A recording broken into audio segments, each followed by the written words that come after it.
हरे कृष्णा कृष्ण कृष्णा हरे हरे, हरे राम राम राम हरे हरे।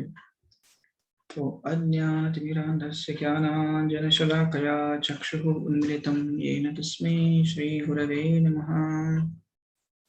हरे कृष्णा। आज हम 15वें अध्याय से पढ़ने वाले हैं और आपने देखा ही होगा कि 15वां जो अध्याय है पुरुषोत्तम योग, उसका नाम है yoga of the supreme personal, Purushottam Yoga. ये बड़ा ही फेमस अध्याय है। आपने देखा होगा कि बहुत फेमस है ये, सब उसका रिसाइटेशन भी करते हैं, राइट। जब कोई पास हो जाता है यानी कि इसका डेथ हो जाता है तो 8 चैप्टर और 15 चैप्टर का पाठ करना चाहिए, ऐसे कहते हैं। तो चलिए देखते हैं क्या है ये 15 चैप्टर में कहा गया। जो पर्टिकुलर श्लोक आज हम पढ़ने वाले हैं उसमें भक्त की विशेषता दी गई है। भगवान श्री कृष्ण कहते हैं कि मेरा भक्त कैसा होता है, राइट। बहुत सारे कैरेक्टरिस्टिक्स हमने देखे 12 चैप्टर में, जिसका नाम है भक्ति योग। बहुत सारे कैरेक्टरिस्टिक देखे कि कृष्ण कह रहे कैसा मेरा भक्त होना चाहिए। वो किसी को परेशान नहीं करता, हर एक की मदद करता है, ना ही किसी यो नो रिष्यति न द्विष्टि न शोचति न कांक्षति। जो जो किसी की ईर्ष्या नहीं करता, ना द्वेष करता। यो नो रिष्यति न द्वेष्टि, द्वेष नहीं करता, न कांक्षति, नहीं वो किसी की किस चीज की आकांक्षा करता है। सर्वारंभ परित्यागी यो मे भक्ता च मे प्रिय। कृष्ण कहते हैं ऐसे ऐसे भक्त जो है, बहुत सारे कैरेक्टरिस्टिक्स दिए हैं। ऐसे कहते हैं कि ये जो 12 चैप्टर है हर रोज पढ़ना चाहिए, तो हमें पता चलेगा कि कृष्ण क्या अपेक्षा रखते हैं हमसे, राइट। बहुत सारी चीजें यहाँ पे भगवान ने बताई 12 चैप्टर में। सम सर्वस्व भूतेषु, so many things were there. कि बेसिकली आपने देखा ही होगा कि भगवत गीता का जो थीम है वो सम रहना चाहिए, इक्विनेमिटी कहते हैं उसे। समता के ऊपर हमें चलना चाहिए। मतलब we should not get disturb. कुछ गलत होता है तो डिस्टर्ब होना चाहिए, कुछ अच्छा हुआ तो एकदम इलेटेड कहते हैं उसे, एकदम हर्ष भरित हो गए। और कुछ दुख आ गया तो एकदम ये क्या हो गया। अच्छे मार्क्स मिले तो एकदम हर्ष हो गया, जब अच्छे मार्क्स नहीं है तो एकदम दुखी हो गए। तो वैसे नहीं, कृष्ण कह रहे कि आप आपके एफर्ट्स आप डालो पर हमेशा समता में रहो। कहीं पे आपको मान मिला तो आपको अच्छा लगा, कहीं पे अपमान हुआ तो आपको बुरा लगा। तो कृष्ण कह रहे ऐसे नहीं चाहिए। तो आपने देखा कि ये चीज बहुत जगह पे आई है, राइट। ये तो 2nd चैप्टर से हम पढ़ रहे हैं, मात्रा स्पर्शास्तु कौंती है शीतोष्ण सुख दुखदा। तो कृष्ण कह रहे हैं कि ये चीज आप में है तो आप ट्रैंक्विल रहेंगे। ट्रैंक्विल का अर्थ होता है शांति, शांत मन। Those who go beyond the duality. Duality मतलब द्वंद्व के जो परे चला जाता है। सुख दुख, नो गर्मी, क्या बोलते हैं उसे, बारिश, राइट। और मान अपमान, सुख और दुख, जैसे हमने बताया। तो द्वंद्व की जो परे चला जाता है, और भौतिक जगत को द्वंद्व कहा गया है, द्वंद्व जगत कहा गया। आपको ऐसा कोई आदमी नहीं मिलेगा वो हमेशा खुश रहेगा, नहीं। आपको दुखी भी मिलेगा। आपको ऐसा कोई आदमी नहीं मिलेगा जो हमेशा हेल्दी रहेगा, नहीं, वो बीमार भी पड़ेगा। तो ये जगत जो है द्वंद्व है। दो चीजें आपको मिलेंगी नहीं। आपको ऐसा कोई आदमी नहीं मिलेगा जो हमेशा नहीं सत्य, उसको असत्य है तो वो खोएगा ही उससे, क्योंकि जगत ही ये द्वंद्व का है, दो चीजें, राइट। और आध्यात्मिक जगत को अद्वंद्व कहा गया है, उसमें केवल एक ही चीज होती है, right. Those who go beyond the duality attain the tranquility। यदि आपको शांति चाहिए, मानसिक शांति स्पेशली चाहिए, तो हमें इस द्वंद्व के परे जाना पड़ेगा। जैसे हमने 12 चैप्टर में वो स्टोरी देखी कि किस प्रकार से वो गुरु कहते हैं कि आपको उस मुर्दे को, उस डेड बॉडी को गाली दे के आना है। बाद में कहते हैं उस डेड बॉडी को आपको उसका ग्लोरिफिकेशन करना है, उसके बारे में अच्छी बातें बोलनी है और उसका रिएक्शन मुझे बताओ। तो उसने कहा रिएक्शन दिया ही नहीं। तो उसी प्रकार से गुरु कहते हैं कि आप भी मत किसको रिएक्शन दो, राइट। तो इसका मतलब ऐसे नहीं होता कोई आपसे अच्छा बोल रहा है तो उसको इग्नोर करो, ऐसे नहीं कह रहा हूं। पर ये जो सारी क्वालिटीज मैंने 12 चैप्टर में भी बताया कि जो भी भक्तों की क्वालिटी दी गई है वो इंटरनल कैरेक्टरिस्टिक्स है, राइट। बाहर से उसका कुछ लेना देना नहीं है। ऐसे भगवान ने बताया नहीं कि मेरा भक्त जो होता है वो यही कपड़े पहनता है, उसकी यही शिका होती है, नहीं। These are all internal characteristics, right. उसी प्रकार से जैसे मैंने बताया अभी कि कोई आपको सम्मान दे रहा है तो उसको इग्नोर नहीं करना है, ऊपर से तो हमें हंसना ही है, उससे अच्छा से ग्रीट करना है, राइट। उनके साथ रेसिप्रोकेशन करना है, आदान प्रदान करना है, पर इंटरनली हमें पता रहना चाहिए कि आज सम्मान है, कल अपमान होने वाला है, क्योंकि जगत तो द्वंद्व का है। दोनों ही चीजें यहाँ पे होगी।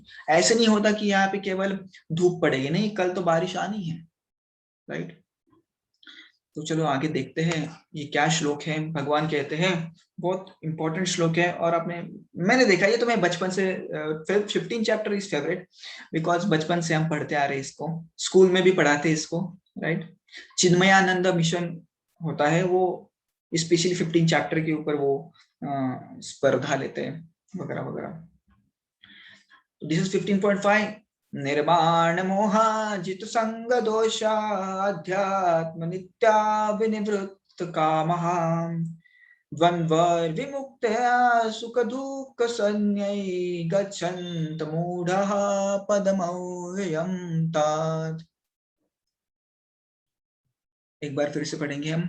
निर्माण मोहाजित संग दोषा अध्यात्म नित्या विनिवृत्त कामः द्वंद्वैर्विमुक्ता सुख दुःख संज्ञै गच्छन्त मूढ़ः पदमव्ययम् तत्। निर्माण मोहा, जो मान से और मोह से परा चला गया है, उसे ना मान की कोई अपेक्षा नहीं है। उसे नहीं लगता कि कोई मेरे सामने आए बोले नमस्कार दंडवत कैसे है आप, वो तो इंटरनली खुश है, राइट। जैसे हमने वो दक्ष की इसमें भी देखा, शिव जी जो बैठे थे वो अंदर ही अंदर खुश थे, उनको कुछ ना मान की जरूरत थी ना सम्मान की जरूरत थी, वो तो ऐसे ही भगवान के राम में मस्त थे। और दक्ष ने देखा, आई होप आपने ये स्टोरी सुनी है, राइट। हमने एक चैप्टर में इसको कवर किया है। You are not punished by your anger.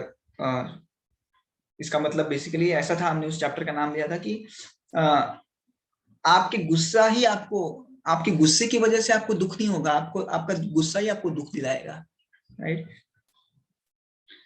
तो शिवजी बैठे थे, खुद में ही मस्त थे, क्योंकि वो निर्माण मोहा है, उनको मान की जरूरत नहीं, वो खुद ही खुद आत्माराम है, आप्तकाम है, खुद संतुष्ट है। परंतु दक्ष आया और कहा कि ये शिवजी खड़े नहीं हुए, और गाली बकने लग गया। तो क्यों?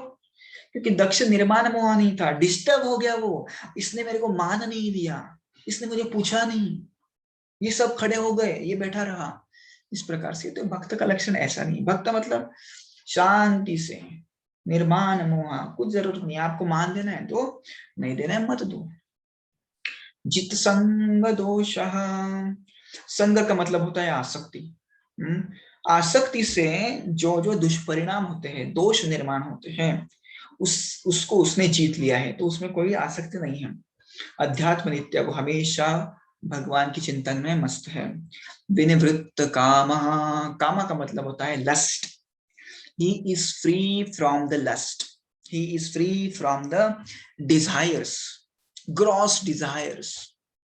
काम वैर्विमुक्तः, अब यहाँ पे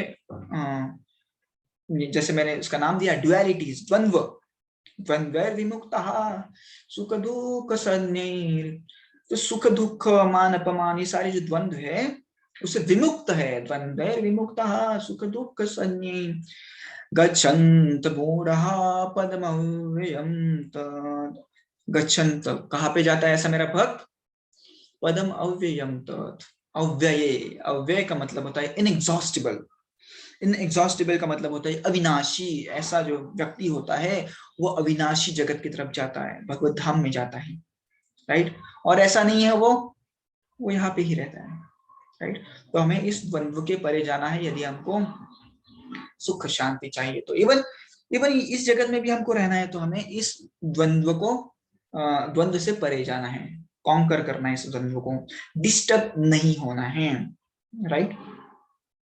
तो एक कहानी देखेंगे कि किस प्रकार से विनिवृत्त कामा के ऊपर मैंने फोकस किया है यहाँ पे। विनिवृत्त काम, हाँ, तो विनिवृत्त कामा का मतलब होता है ही is free from sensual desires, he is free from sensual desires, sexual desires, right. तो ये है श्रील हरिदास ठाकुर। और श्रील हरिदास ठाकुर भगवान श्री चैतन्य महाप्रभु के बहुत ही करीबी थे, उनके पार्षद थे। और दिन में वो करीबन ऐसे कहते हैं 24 hours he just used to chant Hare Krishna Krishna Krishna Hare Hare, Hare Ram Ram Ram Hare Hare। केवल भगवान का नाम लेते थे। कीर्तनीय सदा हरि, हमेशा भगवान का कीर्तन करते थे। जैसे भगवान गीता में भी कहते हैं सततम, जैसे किसने प्रश्न पूछा था कि हमारे पास हमारा नेबर आता है भगवत गीता पढ़ने के लिए, परंतु उसको थोड़ा लेट हो गया तो हमने कह दिया 12 बजे है, 12 बजे के बाद गीता नहीं पढ़ते। तो ऐसा नहीं है। कृष्ण ने क्या कहा है गीता में, सततम कीर्तयन्तु मां, ऐसा टाइम का कुछ लिमिट नहीं है, आप करते रहो। यतन्तस्य दृढ़व्रता नमस्तन्तस्य मां भक्त्या नित्ययुक्ता उपासते, नित्ययुक्ता उपासते, उसको टाइम का बंधन नहीं है। कोई कोई लोग कहते हैं कि मैंने ना अभी स्नान नहीं किया तो मैं जप नहीं करूंगा। हाँ, तो ऐसा भी नहीं है। तो जप जो है उसका ऑफ कोर्स संबंध शरीर से है, परंतु मोर देन दैट उसका संबंध आत्मा से है, राइट। और इसके लिए इतना हमने नहाया नहीं, हमने खाया नहीं, हमने ये किया, आज रात हो गई है, तो उसका ऐसा संबंध समय का कुछ निर्बंध नहीं है। आप जब भी आपको समय मिले कृपया जप कीजिए, जब भी आपको समय मिलेगा कृपया गीता पढ़े। ऐसे एक्सटर्नल रीजंस कृपया मत दे, क्योंकि हमने भगवत गीता में देखा Bhagavad Gita is all about conquering within, जो हमारे मन को जीतने के बारे में भगवत गीता कहता है। तो more than outside Bhagavad Gita हम हमारा अंदर से हमको अंदर से कैसे शुद्ध बनना है उसके लिए इंस्ट्रक्शन देते। तो बाहरी दृष्टिकोण का उतना मतलब नहीं है। तो 12 बजे है मैंने नहाया नहीं है तो उसका उतना फर्क नहीं पड़ता। आप अपने आंतरिक चेतना के ऊपर ज्यादा ध्यान दें, बाहरी सिचुएशन से ज्यादा, राइट। तो ये हरिदास ठाकुर थे, उनका जन्म तो मुसलमान फैमिली में हुआ था, परंतु वो हमेशा हरे कृष्ण महामंत्र का जप करते थे। तो वहां पे एक मुगल सरदार था, उसने कहा कि ये तो बहुत बदनामी कर रहा है मुस्लिम समाज की, राइट, और इसकी पॉपुलैरिटी भी बहुत बढ़ रही है। तो क्या करते हैं हम, उसको सबक सिखाते। तो उसने बहुत अनेकविध प्रकार से हरिदास ठाकुर जी को कहा कि आप ये बंद कर दो, पर हरिदास ने कहा नहीं नहीं ऐसे नहीं होगा। तो उसने सोचा क्यों ना मैं एक नर्तकी को, एक लड़की को उसके पास रात में भेज देता हूँ, ठीक है, और वो नर्तकी उसका मन लुभाएगी, राइट। जैसे हमने देखा है कि बड़े बड़े ऋषि मुनि जब तपश्चर्या करते हैं तो इंद्रदेव अनेकों विध प्रकार की अप्सरा भेजता है, और ये जो ऋषि मुनि है उनका जो मन है विचलित हो जाता है, और तब इंद्र उनकी तपस्या भंग हो जाती है। उसी प्रकार से इसने सोचा कि मैं हरिदास ठाकुर को एक वहां पे एक कन्या को भेजूंगा, एक लड़की को भेजूंगा, और उनका वो मन लुभा लेगी, और जब मन लुभा लेगी उनके साथ वो शैया करेंगे, और मैं तब उन्हें रंगे हाथ पकड़ लूंगा और सारे गांव वालों को दिखा दूंगा ये देखो ये आपका हरिदास ठाकुर दिन में जप करता है और स्त्री संग करता है रात को, राइट। ऐसा उसका प्लान था। तो उसने भेजा स्त्री को, अभी हरिदास ठाकुर जप कर रहे थे, और स्त्री ने अपने पायल बजाए और अनेकविध प्रकार से उनको लुभाने की कोशिश कर रही थी, गाना गा रही थी और अपने अंगों का प्रदर्शन कर रही थी। तो हरिदास ठाकुर ने ध्यान नहीं दिया। तो उसने कहा कि हरिदास ठाकुर आप इतने सुंदर हैं, क्यों ना आप मुझसे शादी कर लो। तो हरिदास ठाकुर ने कहा ठीक है करेंगे, पर अभी मेरा ना थोड़ा जप बाकी है, थोड़ी देर बाद। बोले ठीक है। उसको अच्छा लगा कि एटलीस्ट मेरा प्लान तो फंसा नहीं। तो थोड़ी देर रुकी। हरिदास ठाकुर कब करेंगे, थोड़ा थोड़ा रुकिए, जब बाकी है, जब कंप्लीट नहीं होता तब तक मैं कुछ करता नहीं। बोले ठीक है। ऐसे 3-4 बार किया, सुबह हो गई। अभी सुबह थोड़ी कहेंगे कि आप मेरे साथ शैया करिए, वी विल एंजॉय टुगेदर, ऐसे थोड़ी कहेंगे सुबह। तो हरिदास ठाकुर ने कहा ठीक है, सॉरी, मुझे माफ करना, मैं आपकी इच्छाओं की पूर्ति आज नहीं कर पाया, आप आज रात को आइए, 100% मैं आपकी इच्छाओं की पूर्ति करूंगा। तो उसने कहा ठीक है ठीक है, आज रात को आती हूँ। तो उसने बड़े दूसरे दिन बड़े होप से आई कि आज मैं हरिदास ठाकुर का भंग करूंगी, उसकी साधना का मैं भंग करूंगी। तो दूसरे रात भी आई। तो दूसरे रात भी मध्य रात्रि को आई वो और कहा कि हरिदास ठाकुर चलिए ना, कृपया मेरी सारी इच्छाओं की पूर्ति कीजिए। हरिदास ने कहा फिर कैसा है ना, मेरा जब बाकी है, थोड़ी देर रुकिए, थोड़ी देर, कुछ समय आप रुकिए, मैं आपकी सारी इच्छाओं की पूर्ति करूंगा। ऐसे फिर से सुबह हो गई, ऐसे करते करते करते करते और फिर से कही अरे आपने आज भी नहीं मेरी इच्छाओं की पूर्ति की। बोले नहीं नहीं, आज रात को आप जरूर आइएगा। ऐसे कई दिन चला और आखिर दिन, अभी देखिए ये होता है संत महात्मा के एसोसिएशन का परिणाम, उसके संग का परिणाम। जब हम शुद्ध भक्तों के साथ रहते हैं तो हमारे हृदय का भी परिवर्तन होता है। इसलिए हमें ज्यादा से ज्यादा भक्तों का संग करना चाहिए, राइट। तो 3-4 दिन बाद क्या हुआ, हरिदास ठाकुर के सामने प्रोस्ट्रेटेड ओबेसेंस किया, दंडवत किया। हरिदास ठाकुर, कितनी पापी हूं मैं, क्या विचार आए मेरे मन में, आप इतने बड़े सन्यासी और आप इतने बड़े भक्त है, भगवत भक्त, और आपसे मैं इतनी तुच्छ कामना कर रही थी। आप मुझे क्या क्या दे सकते हैं, आप मुझे भगवत प्रेम दे सकते हैं, आपसे मैं क्या मांग रही थी। तो उसने कहा कि मुझे आपका शिष्य बना लीजिए और मैंने ये जो भी कमाया है ना, ये सब आप रख लीजिए। तो उसने सारे जो गहने थे वो हरिदास ठाकुर के सामने दे दिए। हरिदास ठाकुर ने कहा कि मुझे कुछ नहीं चाहिए, ये आप जो सारा धन है, आपकी सारी कमाई है, वो सब बांट दो और आप भी केवल हरिनाम लेना स्टार्ट कर दो। तो उसने अपने बाल मुंडवा लिए सारे, as a dedication, as a surrender to Haridas Thakur. उसने शरण ले ली हरिदास ठाकुर जी की, और वो भी हरिदास ठाकुर की तरह तुलसी के सामने हरे कृष्णा कृष्णा कृष्णा हरे हरे, हरे राम राम राम हरे हरे। तो ये मतलब होता है निर्माण मोहा जित संग दोषा अध्यात्म नित्या विनिवृत्त कामहा। ये काम से, सारी इच्छाओं से परे चले गए, कुछ भी इच्छा नहीं है। इतनी रात को 12 बजे एक स्त्री आती है और कहती है चलिए ना Haridas Thakur, let's enjoy together. और हरिदास ठाकुर क्या कहते हैं, थोड़ी देर वेट कीजिए। क्या पॉसिबल है साधारण व्यक्ति को, बताइए, नहीं।